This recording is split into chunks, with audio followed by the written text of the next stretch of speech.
Every family had a car, and 3 out of 4 bought their cars on the installment plan.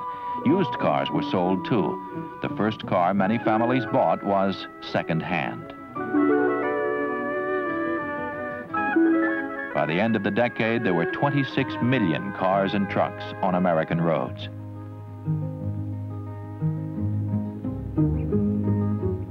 If you lived in one of the new suburbs, you might use your car to drive to work or to visit friends on Sunday afternoon. Gasoline was still only 25 cents a gallon.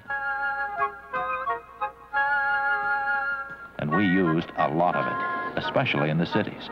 City streets were crowded as never before.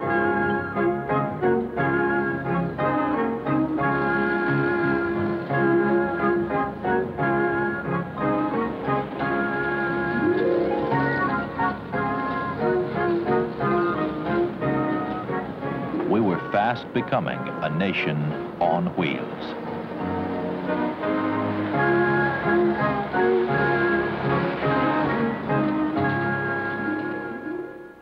The 20s would have been impossible. Within a generation, the dream of owning a car became a reality for 2 out of 3 families.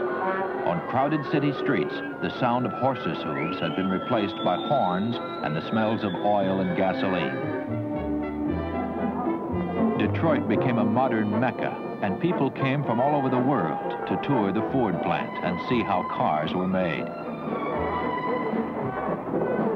Henry Ford had revolutionized the industry in 1914 with a moving assembly line that cut Model T production time from 14 hours to 93 minutes.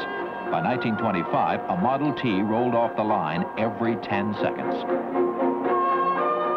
Scientific management, new technology, and advertising, our tour guide pointed out, have made the automobile industry the greatest achievement of our time. We were impressed.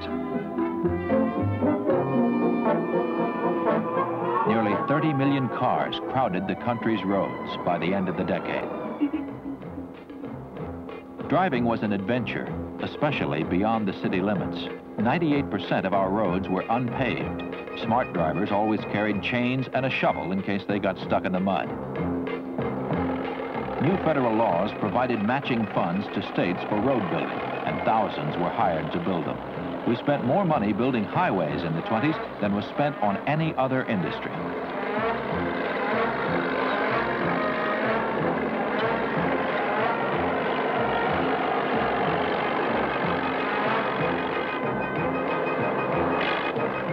Arizona built a highway across the desert. New York built the Bronx River Parkway and the Holland Tunnel. Massachusetts paved the Mohawk Trail. By 1928, we could drive all the way from New York to Kansas on paved roads.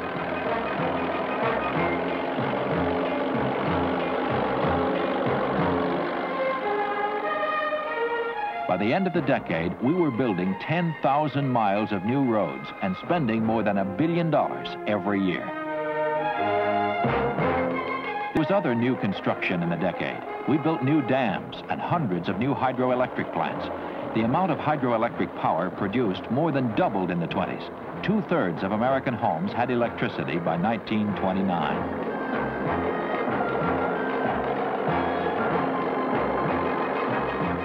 It was also a period of consolidation. Local utilities were swallowed by regional corporations, and by the end of the decade, 10 holding companies controlled nearly 3/4 of the nation's electric power.